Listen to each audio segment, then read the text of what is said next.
He's Derek.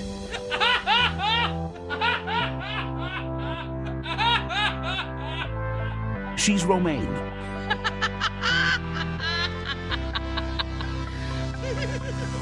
This is Derek and Romaine. 2.0, bitches.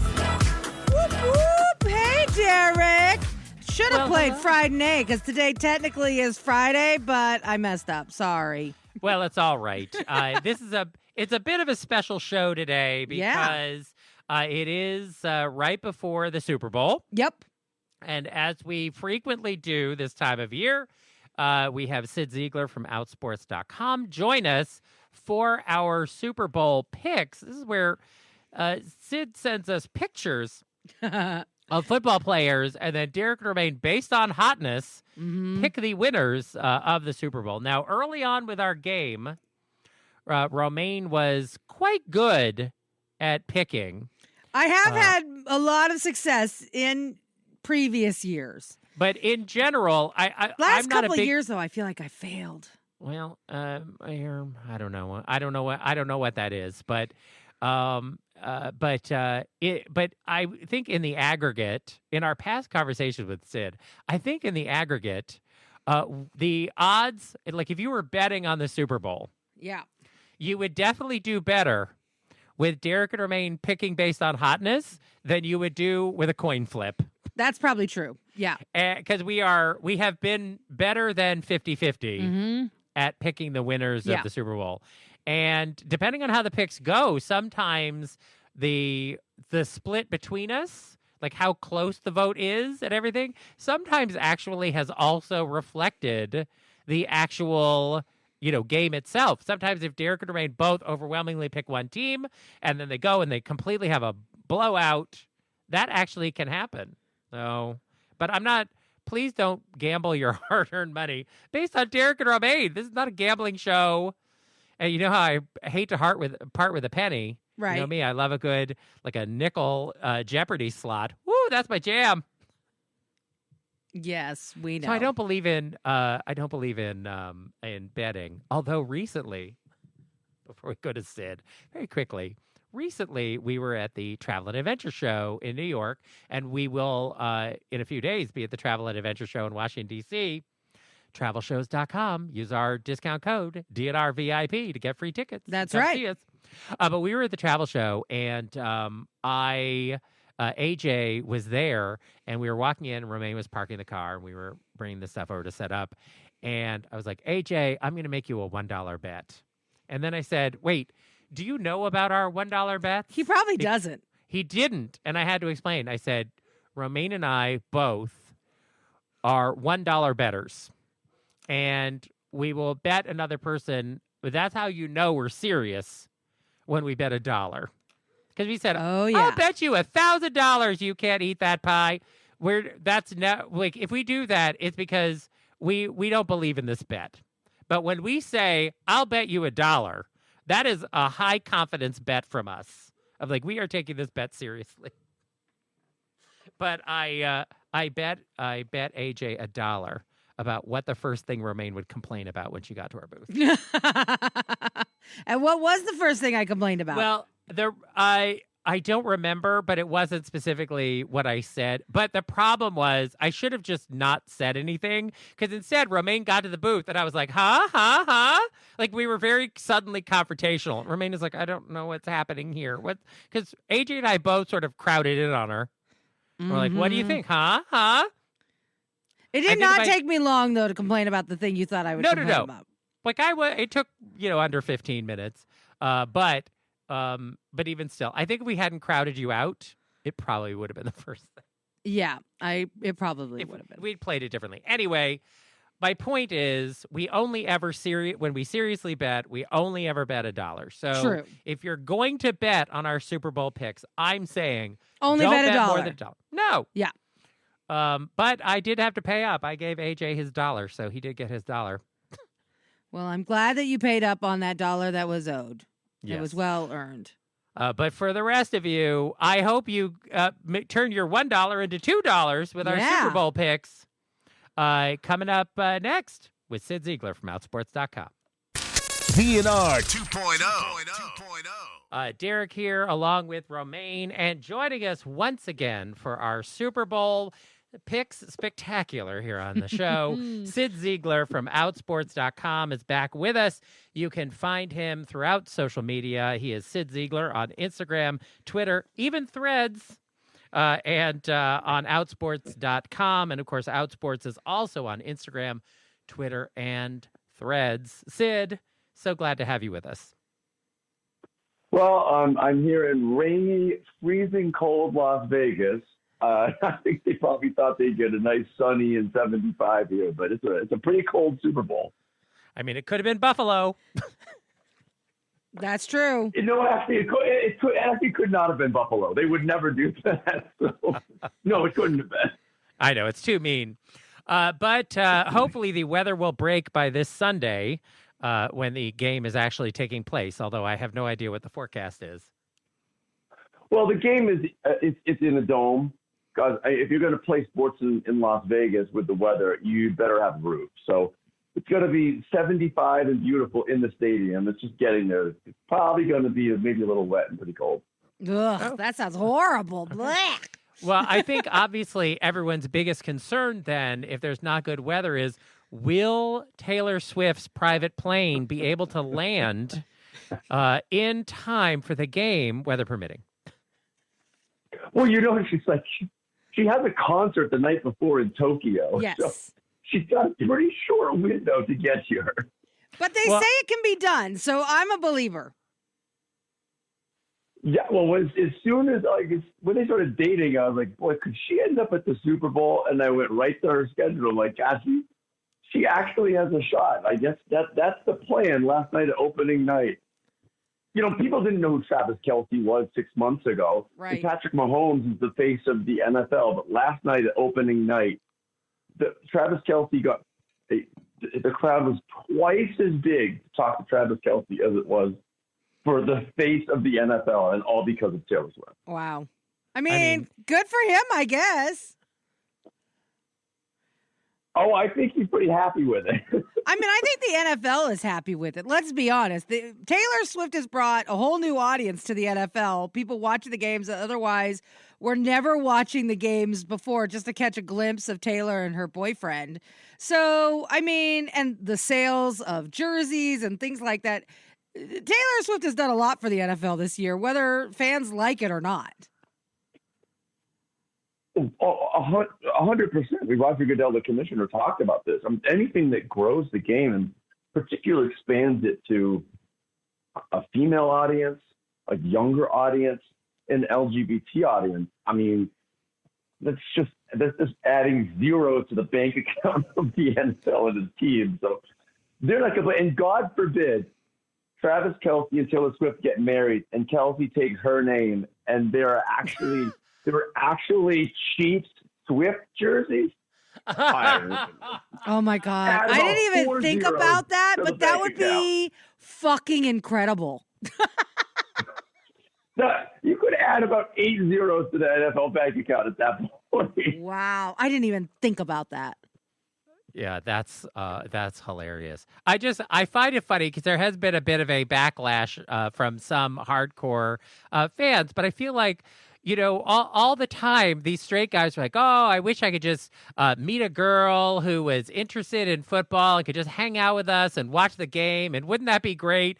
And here's Taylor Swift bringing in exactly that and bringing in a demographic of women to engage with football. It's like, fellas, here's your chance. And they're just like, oh, they're ruining the game by being here. It's like, I thought this is what you wanted. Well, Tony Dungy is this total homophobic jerk who's on NBC. He's the former coach. He's one of the big NFL commentators. And a few weeks ago, he said, that Taylor Swift and all this entertainment around the NFL, one of the things that's ruining the league. TV ratings were up 7% and were the highest in 10 years this year. I think it's actually maybe saving the league, maybe possibly, that more people want to watch. But yeah, some of these guys, it doesn't matter if it's a gay guy coming out or anything that distracts from the game. They say they don't like it, unless it's like military appreciation night or something like that they like. Then it's fine. But if they're not a Taylor Swift fan and they don't like the gays, they just don't want them around. Right. Which is There's stupid. plenty of those. There are plenty of those. Yeah. Sure. And I understand that. It is very funny though that you have to worry about the NFL and their like sugar high of Taylor Swift.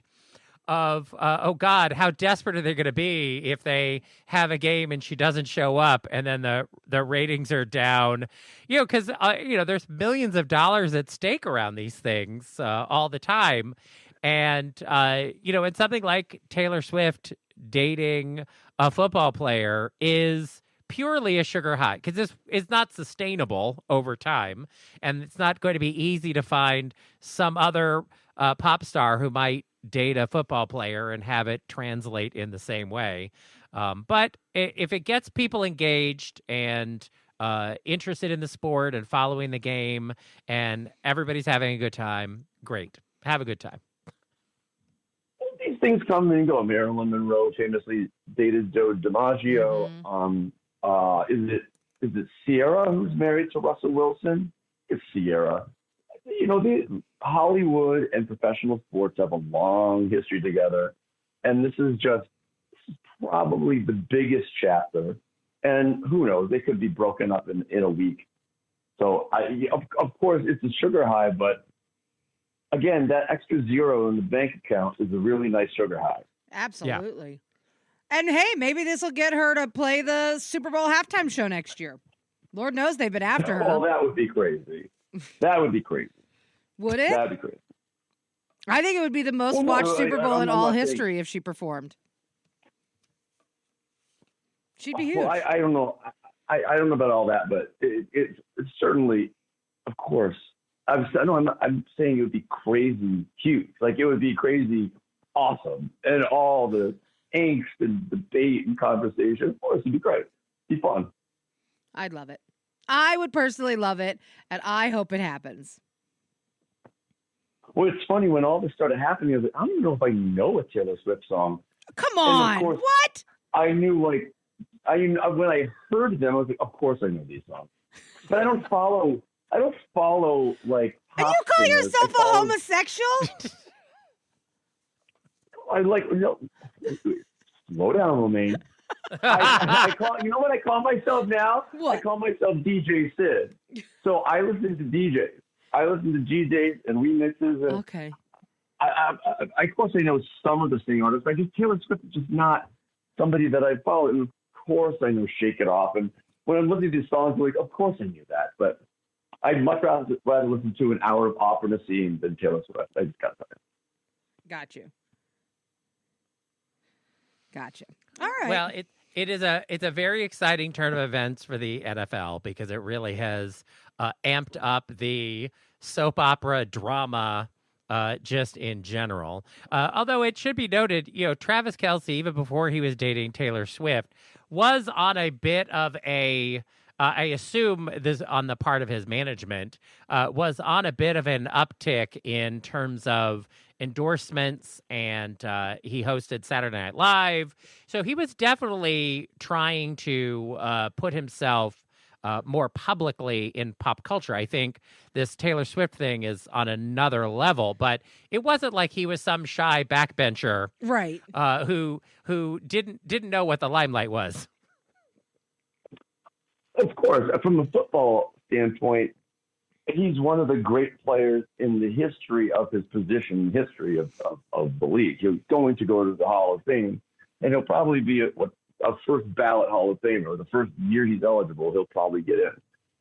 So yes, of course, he's already, from a football perspective, two-time Super Bowl champion, and yeah, well, of course the conservatives went crazy because he did a Bud Light commercial and like a vaccine commercial all within like 3 months, and he was being taken over by the FBI or whatever. This is before Taylor Swift. So, yeah, thanks to the Democratic Party and the FBI and the CIA, this is all a plant to make Joe Biden win re-election, win Taylor Swift at the Super Bowl. I mean, it's like, You've seen all this nonsense about the conspiracy theories. Yeah, the idea that our intelligence service would concoct a celebrity romance, tip the scales in a variety of football games, entirely to put their thumb on the scale of an election it seems like a lot more effort than we've seen them put into almost anything in the last 30 years. So that's the part that makes it seem unlikely. Now, if they were, if we were talking about a company like Apple that has been very aggressively moving forward for 30 years, and then they were behind it, I'd be like, all right, well, they've been making a lot of bold moves over time. They have the resources, maybe. But no, I don't. I'm sorry. I believe in our government. I believe in their ability to function. But I think this is way outside their ability to pull off. Well, the other conspiracy is that the NFL itself, to boost ratings, actually created this. And somebody actually asked the commissioner of the NFL about this yesterday. And he said, I wish I was that smart. Yeah. I mean, I think you see this all the time with any of these kinds of companies that get this kind of an unexpected boost. It's like they're all wishing that their tweet from the Oreo cookie account goes so viral that cookie sales skyrocket. Like they're all hoping something like this will happen, but virtually all of them are incapable of actually making something like that happen. It's just very, very hard. And all the NFL can do is do a lot of what they already do and ride that wave. I mean, football games tend to be the number one thing on TV routinely, beat any of the rest of broadcast TV and shows all the time.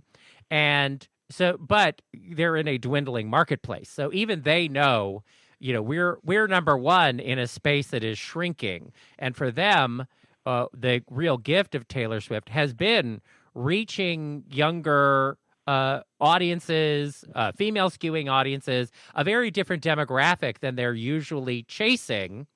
And I'm sure that at the NFL, they're just wringing their hands like, now that we have their attention, how can we keep them? How can we turn this into a football fan for life out of their, dabbling with us during this romance? And that's very hard to do. If they had a plan already in place, then I would believe maybe this was their trick up their sleeve. But something tells me they're like, should we make pink jerseys? Like I'm sure they're having a panicked series of terrible meetings. Do you know, so in 2023, the 100 most watched television episodes, so an episode of a TV show or a sports game or something like that, of the 100 most watched last year, do you know how many were NFL games? I think it was like 97 or something insane, right? 93 of the 100. Yeah. Whoa, that's wild. That's how popular the NFL is. Well, with or without Taylor Swift. I'm going to tell you, I'm not surprised by this, Cyd. Recently, I was on a cruise, and it was during the playoffs. And I was absolutely shocked by how insanely packed all of the bars were that were playing the games on the screens around the bars. I mean, they were jam-packed with people. People were screaming and yelling and having a great time. And I want you to know, I, too, have watched several of the playoff games. Now, I know this is going to come to us as a shock to you, Cyd, because I hate football. But I was trying to be a good wife.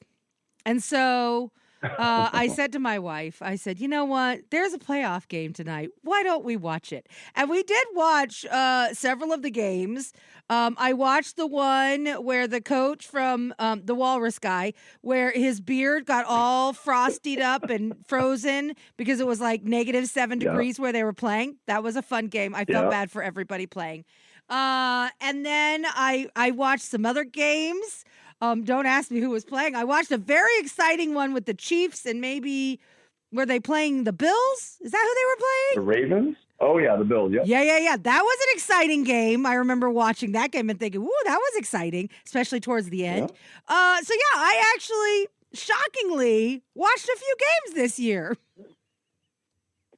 You've fallen victim to the FBI's conspiracy to recruit you as a voter that will listen to Taylor Swift and watch NFL games. Yes, I think I have, or maybe I was just trying to be a good wife. I'm not sure, but the point is, I did. I watched some games, and I didn't hate it.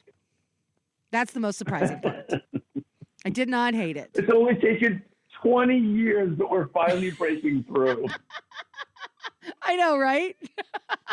But I feel like I know a little bit about football players. Like I know that Patrick Mahomes is the quarterback for the Kansas City Chiefs. That's something. Mahomes, whatever. I was close enough. I knew he's got that crazy hair and he wears his headbands. I've learned some things, and he does a weird thing with his tongue when he throws the ball. These are the things I've learned. Know that. Have you never paid attention to his face? I hear an Outsports article coming about Patrick Mahomes' tongue. Yeah, and you should also watch that new show they have on, I think, Netflix called Quarterback or something like that, because they feature him in it. Oh, yeah. And they're always showing him doing this weird twisty thing with his tongue. It's very strange. He like twists it and bites it. I don't know what the hell he's doing with it, but it's weird. I'm worried he's going to bite his tongue off. I'm watching it on NFL Network right now. He still has his tongue, so he hasn't bitten it off yet. It's crazy. He's got a good-looking wife, though, I will say. Anyway, point is, I'm watching a few games. I will not probably be watching the Super Bowl this year because Derek and I will be on a cruise, but my wife is going to a Super Bowl party without me. So she'll get to watch the game. I've been on several Atlantis cruises where they have the Super Bowl or conference championship, and there's 100, 200 guys watching the Super Bowl. Oh, no, there will be people watching the Super Bowl. It just won't be, me. Yeah.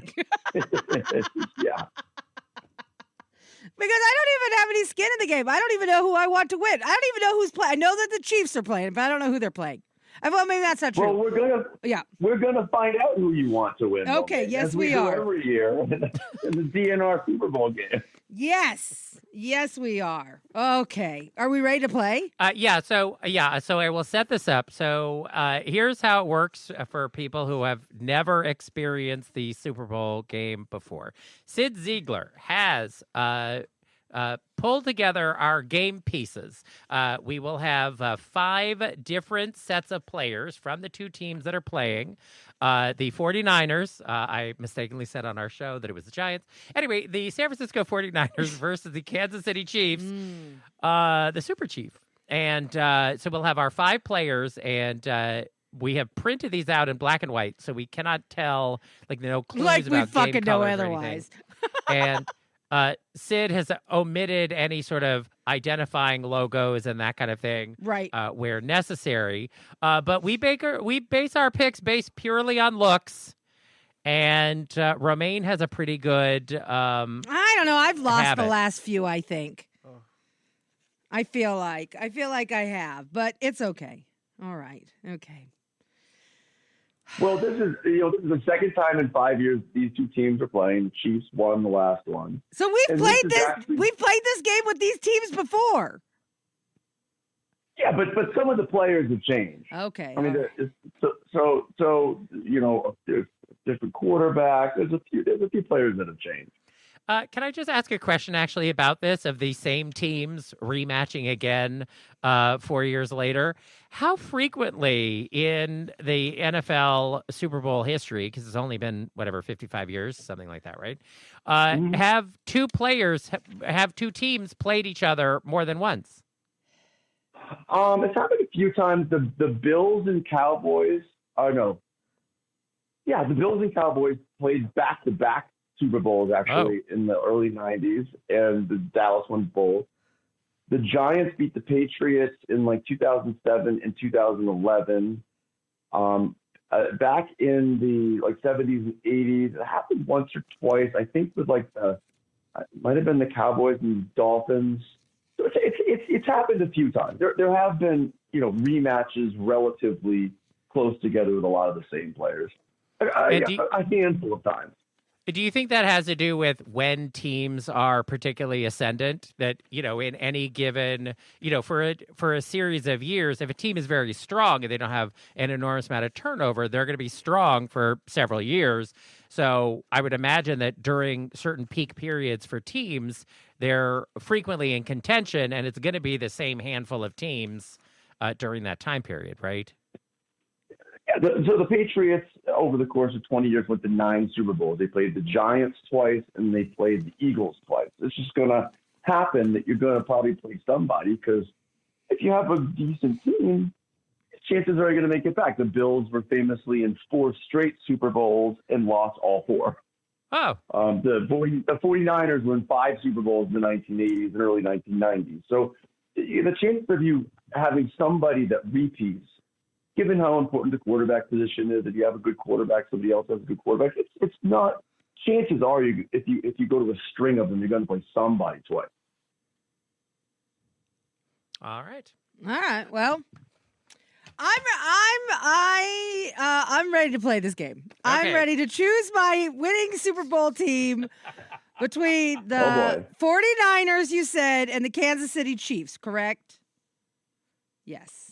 Very good. Okay. And now let me guess which one you're rooting for. May I? I'm going to say that, yes, Cyd Zeigler this year, I am going to say you are rooting for the 49ers. And why do you say that? Well, you live in California and they're local. So that's why. Well, I don't know. You are right that I am hoping for the 49ers, but if the Patriots aren't in the Super Bowl, you don't really care. I go toward I go toward the team that has a stronger pro-LGBT history. Well, and the 49ers and they do. Very strong. Didn't they used to have a lesbian coach? They did for several seasons. She actually went to the last time these two teams played, she was one of the coaches for the 49ers. When she left the 49ers, it was actually the Chiefs who brought her in for the preseason. So she's actually the only out gay woman coach to coach in the Super Bowl. Has actually coached both of these teams. Wow. And there's an article on Outsports right now all about her and who she wants to win. Well, that's exciting. I was reading it today. I can't believe you guys put her on the spot with a Sophie Strikes like that. I love it. Well, she wasn't very clear with her answer, but I wouldn't have been either. She loves both of these. She loves both of these teams. Andy Reid, even though she only coached with him for a month or two, the Chiefs coach, she just has so much praise for him. So generally, that's if the Patriots aren't in it, I'm rooting for the team that's more pro-LGBT, and that is the 49ers this time around. Okay. All right. Excellent. Okay, so here we go. We'll dig into the DNR Super Bowl picks game, and we will go through our 5 sets of players and see who will win the Super Bowl, as predicted by Derek and Romaine. Yes, I am ready. Are we starting with the running backs? Is that where we're starting? Starting with the running backs, and one of these. Well, so interestingly, 2 of the stars of this game were 2 of the very last picks in the 2022 NFL draft. One of these 2 running backs was one of those guys, one of the very last players picked. Wow. The other one was one of the very first players picked in 2017. So you have kind of like somebody who came into the league as an afterthought and somebody who came in with everybody thinking they were going to be a star. And they've both been strong contributors to the teams. Mm-hmm. Okay. All right. So one of them was an afterthought. One of them was considered a star. And here they both are in the Super Bowl. All right. Yeah. I've got to be honest with you on this one, Cyd. This one is a little challenging for me because they're both cute. I'm just going to say it. I think both of these guys are super adorable, very different ways, but I like both of them a lot. So for me, it's hard to make a decision here, but I am going with the player B But I'm telling you, it's neck and neck between these two. It's very hard for me to choose, but I'm going to go with player B. And that neck is thick because it's football. Okay. Jesus Christ. Who are you picking, Mr. Hartley? Oh, this is first of all, I agree with you. They are both very handsome. But B is 100% my type. 100%. I already knew your answer. I can't. I mean, that's the thing. I have such a type. And anyway, people don't even need to know what pictures we're looking at. If they know what the players are, they're going to know exactly who I'm talking about. So anyway, B, 100% for me. Although A is a very handsome man. I know. I think A is really cute, but he is. I went with B. I'm going with B. But Listen, let's be honest. I mean, I totally agree with you. They're both very good-looking guys. Christian McCaffrey of the San Francisco 49ers just happens to be one of the most beautiful men in the whole league. Now, is that player A or is that player B? I don't even know. That's player B. Okay. And interestingly, he went. Another reason that I want the Niners to win is he went to Stanford. I went to Stanford. His dad went to Stanford, and his dad actually won 2 Super Bowls with the 49ers head coach's dad. Oh. Yeah. So B's dad played for B's coach's dad with the Broncos, and they won 2 Super Bowls together in the 1990s. What? That's crazy. Yeah. Okay. It's cute. All right. On to the wide receivers. On to the wide receivers. Yeah. Well, wait. Who is A? Are you going to tell us about A? Oh, I'm sorry. Yeah, because he's hot. Checo. Isaiah Pacheco. He's with the Chiefs, and he's out of Rutgers. Like I said, one of the last guys picked in the 2022 NFL draft, and here he is in the Super Bowl. Amazing. Good for him. Okay. All right, wide receivers. This one I had to. I'm going to tell you. I had to. I like both of these guys as well, but in this one, I kind of had to imagine them with different hair and with the same facial hair, and then I was able to decide which one I liked better. Because one of them looks like a boy, and the other one looks like a man. So in this case, I went with Mr. Manley, and I went with player B. Okay. Even though I don't like his scruffy beard that he's got in this picture, I imagine him a little more clean cut, and I think that's a handsome man. Well, and I would imagine that if he were interested in you, he would prefer that you were, less lesbian looking. Okay, yeah, a lot less les.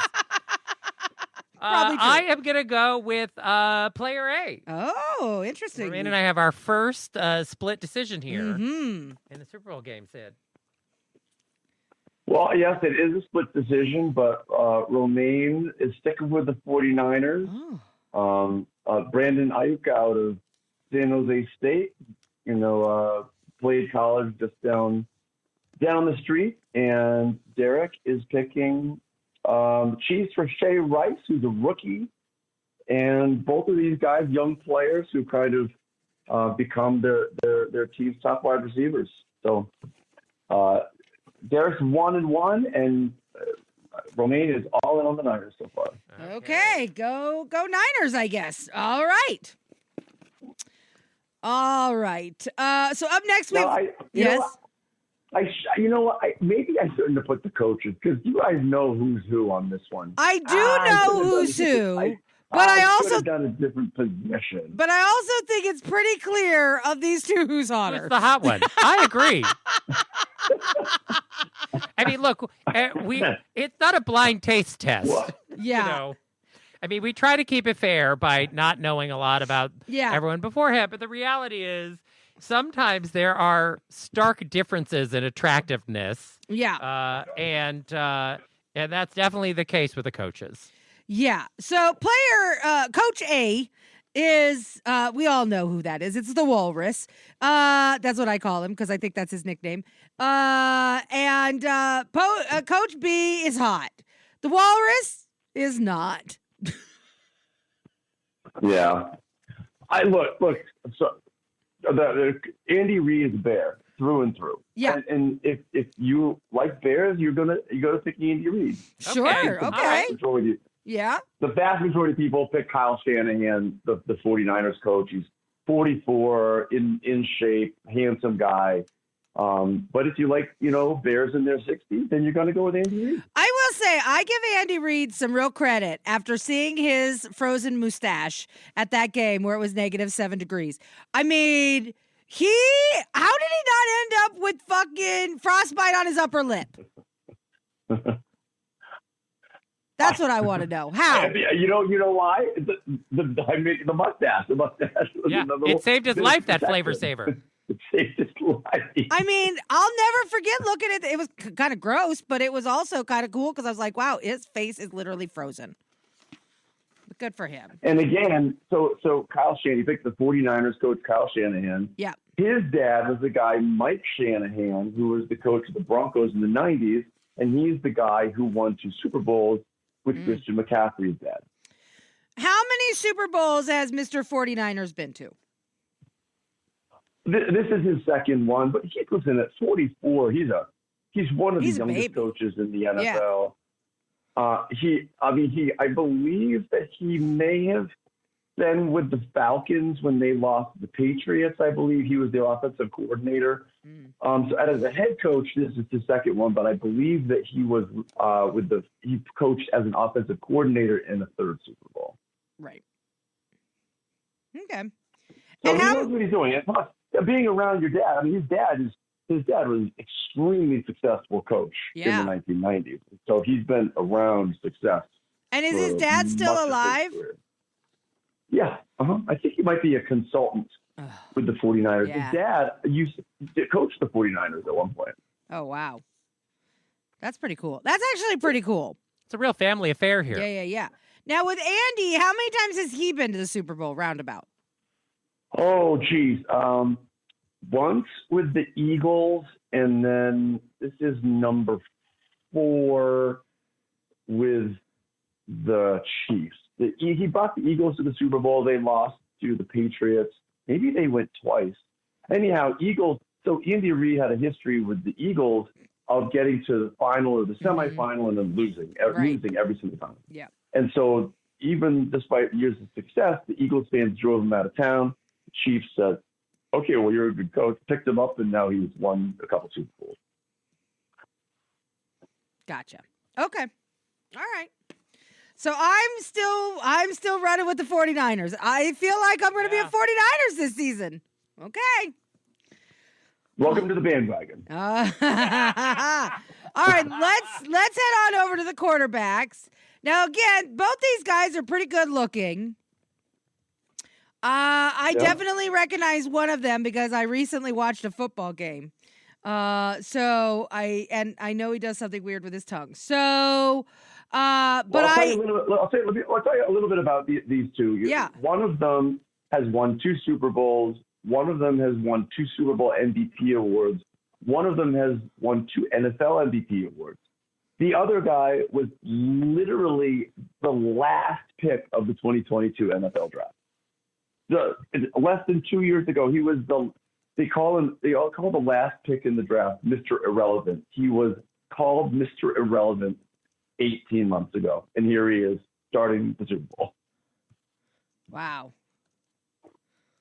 Okay. That's very impressive. Yeah. We do like a come from behind story here in the gay community. Yes, we do. So I know. So yes, Romaine, you're aware of who one of them is. Try to divorce yourself of that. All right. Well, all right. Well, I will pick first. Okay. And then, so we'll not be swayed by Romaine's choice, although I don't know which direction she might go. But I don't know who either of them are. They are both very. You don't? No, I don't. I'm not Watch a following football game this. now and again. I really, sure. Okay.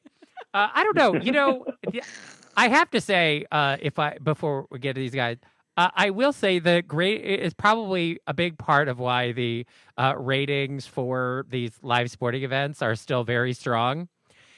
Nothing has made sports more exciting than the multiple cameras and HD of these various things. Like I watched like a NASCAR race, And I was like, Jesus Christ, is this the most exciting thing I have ever seen with the like bumper cams and everything else? I'm like, oh my God, no wonder everybody watches this. I'm sweating like watching this. It's so tense. And so obviously seeing it in the moment and knowing the score in the moment is an important part of any live thing, and that's why the ratings are. But I think the technology has dramatically improved the experience of sports on TV, and that's made a huge difference. So anyway, I don't know why this came up, but anyway, these guys are both cute, and that definitely in high def makes you want to watch. But, I know which one you're choosing. It's B. I want to Of kiss course his it face. because this is so who you are. Oh my God, he's so cute. If he is available after school and we can go and make out behind the gym, I'm all for it. Wow. Yeah, you pretty much nailed it, Derek. Wow. Yes, he looks like that kid on the high school team. He does. And so in this one, I actually, I think, again, you've made this challenging this year, Cyd, because they're all very cute. But in this case, I'm going to go with the face of the NFL. I'm going to go with player A. All right. Well, Romaine goes with Chiefs, two-time Super Bowl champ. And Derek, you picked Brock Purdy. Again, the last pick in the draft 2 years ago. Wow. He was from Iowa State is where he went to college. All right. Well, I'm writing Derek plus Brock inside a heart on my peachy and hoping for the best. Jesus Christ. You're so ridiculous. You're absolutely ridiculous. Am I? Yes. Okay. All right. Trying to reflect the Swiftie demo here. Okay. Well, moving on to the tight ends.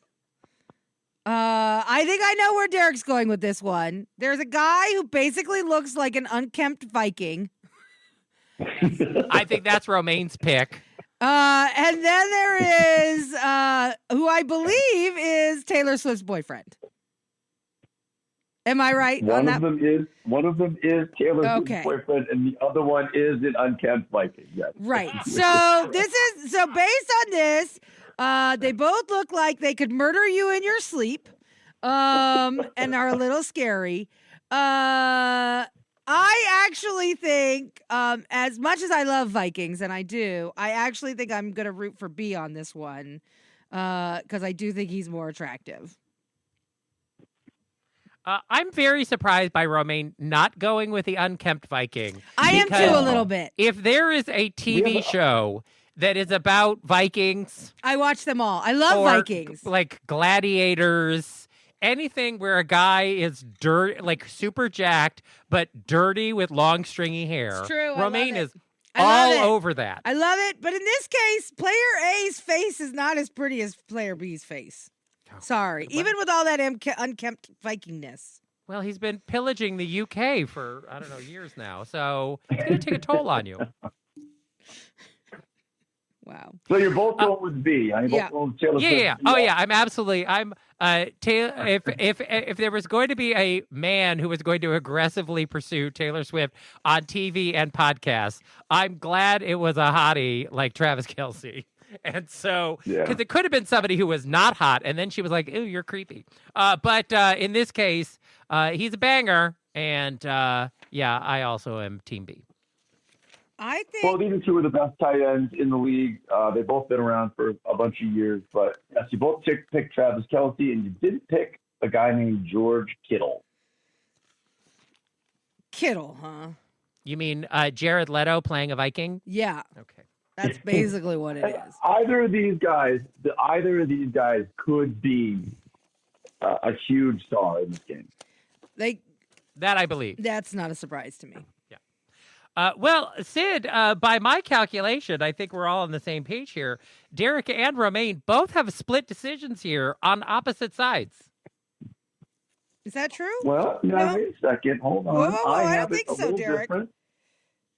Okay, hold on. I have it 3-2 Niners in both cases. I do too. Oh, that's right. Okay, you're right. I have that also. Yes. Yeah. We both are barely edging out for the 49ers. I mean, if you had picked other coaches, I think it would have been a more competitive game. But I mean, one coach was clearly hotter than the other.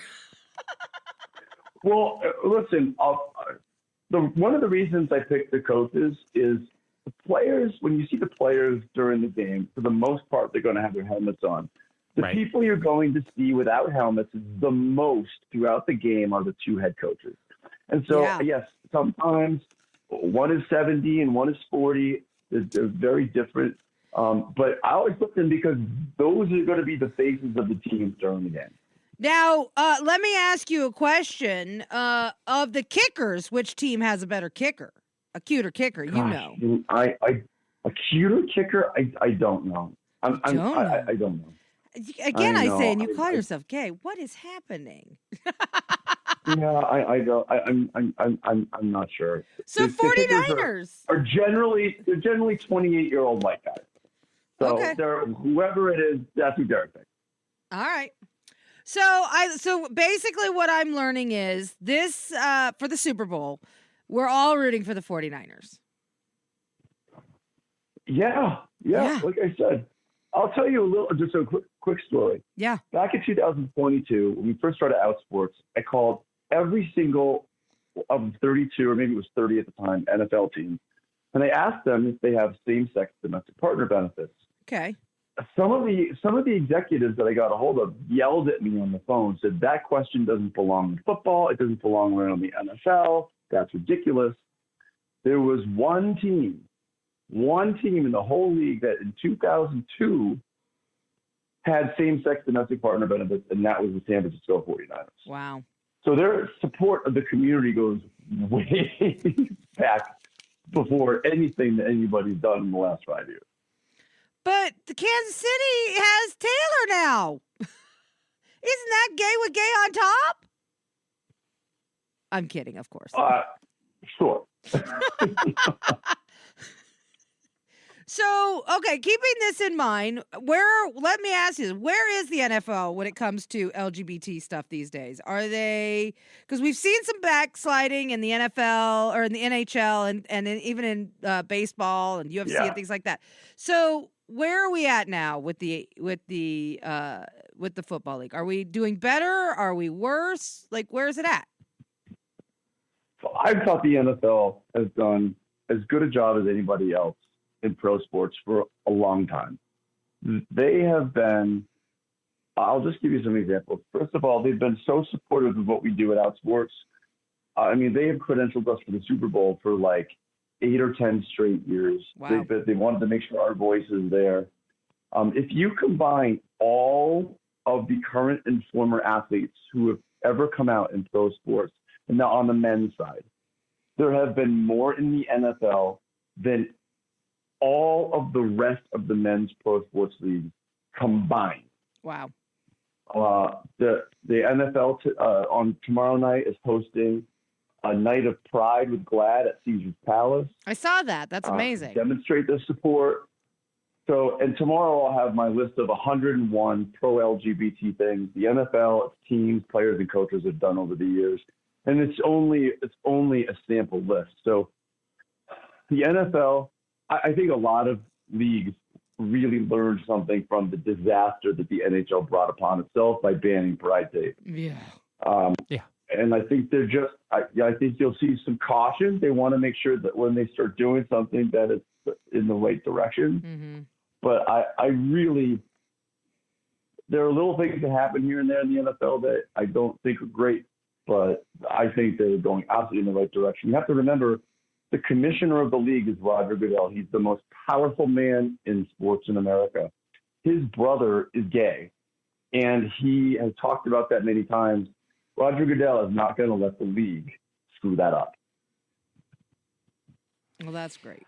Yeah, I just, I mean, I know that we definitely are having, flare-ups here and there of pushback and homophobia from, individual players or individual teams or whatever, or in the UFC.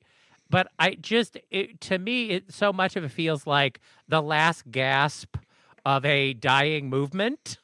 Because I think about the players, it's upsetting to me about personally being 29 years old still after all these decades. But, almost every player that we are seeing now in professional sports, their parents are like Gen Xers, people who went to school with people who were out, who know gay people. And the current players, if they don't have an immediate family member who is gay, their family friends have been like they have been around gay people, even in even if they grew up in sort of a sport focused household their whole life. I have friends, a guy I used to work with and his wife, and they have 2 sons who are college age now, and they're both football players, college football players.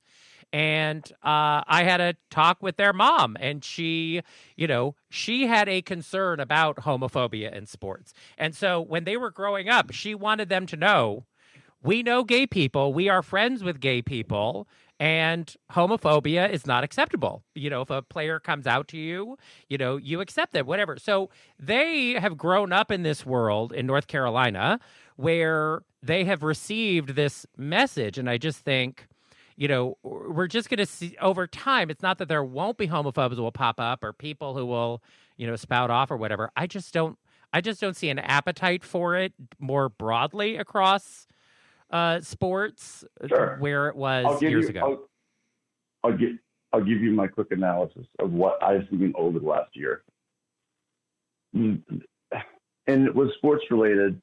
That Bud Light campaign with Dylan Mulvaney, really, I think what that did is it brought to the fore not homophobia, but this idea of gender and people being non-binary and changing genders. And from what I have talked to people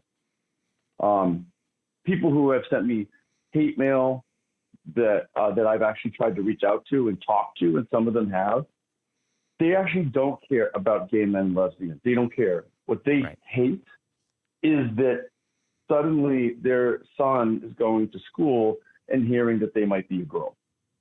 And that is when people talk about people being anti-LGBTQ, there aren't a lot of anti-LGBs running around. Right. It's a lot of anti-trans and people who do not like the fact that gender is now whatever you want. So, no, they don't hate young gay boys. They don't like what's going on around gender. And it gets all confused because we in the LGBT community have lumped it all in together. Right. That's what's going on. Yeah, but we as the LGB need to have the T's back. Like 100%. But there are a lot of us who we weren't consulted on some of the conversations about gender. Sure. The erasure of gender and all this stuff. There's a lot of people who don't like it. And we just this just kind of showed up in the last couple of years. Yeah, but a lot of it, I think, has been led by young people. I mean, I'm using my own child as an example, but my child's look on gender is way different than mine. And even I have struggled with it. I'm not going to pretend I haven't, because I most definitely have, as Romy has navigated their own gender.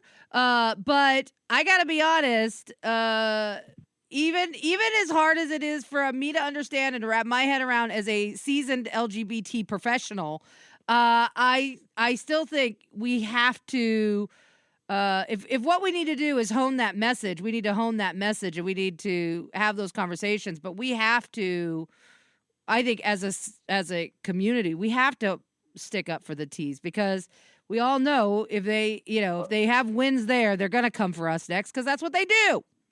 The other side. Listen, I have friends, of course, on our Outsports staff. Yeah. We have a trans writer and a non-binary, of course. I'm all for it. Just how do we make people live their lives as happy as possible? That's where I come from. Yeah. I don't you're the young gays love wearing nail polish now. I don't get it. It's not my thing, but go for it. I don't care. And of course, if I'm going to support people's right and ability to dress how they want and show up in life how they want and get protections in academia and housing and employment and all these things, I'm 100%. I'm just telling you, when I talk to people, yeah, within our community and some of the people send me hate mail, this is what comes up over and over and over and over and over again. Yeah. And I think just like we saw, though, with being gay or lesbian, it's just going to require, visibility, conversation, and engagement. Mm-hmm. And it can be frustrating because these things don't happen overnight. The relationship for gay men or lesbians in sports has been a long, grueling slog to get where we are today. And I'm glad for where we are, but it wasn't like it was easy, especially for those, the earliest pioneers. But that's what being a pioneer is. You lay the foundation so that it is easier for a future generation. So I'm emboldened by the fact that over time we have been able to change the conversation about homophobia in sports, and I think the conversation about gender more broadly and transgender issues more specifically is one that's going to take more work, but I think we will get to a better place about it over time. And I think one of the reasons it's going to be even harder is that this is not just like, you can't just point and say, oh, it's a bunch of conservative Republicans who are living in the backwoods. Some of the most powerful voices opposing this shift in how we look at gender are extremely intelligent, extremely liberal, democratic women, and they're aligning themselves with conservative Republicans. So it's in the sports world, in particular, it's been fascinating to watch this uprising of women saying no, we're not going here. I think it's going to be challenging for a lot of people and places. This is something that even in the entertainment industry they are wrestling with, because in order to create some equalities, there are gendered categories to win awards on Broadway and in movies and TV and whatever else. But as more and more people are non-binary, then it's like, oh, well, should we do away with these gendered award categories? But if we do that, will that ultimately end up disadvantaging people in a particular category? Like if for instance, movies they're not making movies with lots of female leads. If we no longer have a Best Actress category, will a woman ever win, or a woman-identified person ever win an Academy Award again? These are difficult, no easy answer questions, and I understand why some people just go, well, the way we did it before was fine, and I'm not interested in hearing out any new way to do anything. But I think that sticking with the old way of doing things, we'd all be still riding around in a fucking horse and buggy, stepping over horse shit all day. We have to, I agree. Change can sometimes be difficult, and it can upend things that we have taken for granted in the background of our lives as like a thing that we just do. And that is difficult for people to wrap their head around. But ultimately, progress and change has been a benefit to this country for 250 years. And it can continue to be a benefit if we can, start to get on the same page about things. Yeah. Totally agree. I totally agree too. Look, I think we should end on we all agree. We all agree on who's going to win the Super Bowl. We agree on the Niners. Wow, we're really getting along today. We are. This is A+. This is how it should be. I hope at the end of the Super Bowl, all the players from both teams hug each other, and Taylor Swift comes down and says, "You all looked great out there," and and that's the end of that. And I endorse Joe Biden. Thank you. Okay, good. All right. Thanks we to the also FBI. Thanks to the FBI. The psyops have worked on us Amazing. all. All right. Amazing. Thanks, Cyd, for being with us. Have a great time in Las Vegas this week and with the Super Bowl. Thanks. Go Niners. Okay, there you go. Well, there you go. That is our DNR Super Bowl game. We have picked the 49ers in a bit of a squeaker here, so it might be a close game according to our picks, but be sure to watch the Super Bowl on Sunday. It'll be on CBS, on Paramount Plus, streaming live for those of you who are cord cutters. And I think it's also going to be on Tubi or something. I don't know. It's playing in a whole bunch of places. But you can check out Cyd Zeigler and his work at outsports.com. And he and Outsports are on Instagram, Twitter, and Threads as Cyd Zeigler and Outsports. You're listening to Derek and Romaine. Well, there you have it. The end of another perfect episode of Derek and Romaine. And if you want more great fun, go to dnrstudios.com and subscribe to get our show every day. And don't forget, for DNR Plus subscribers, you can use the DNR Cast app for iPhone, available now in the App Store.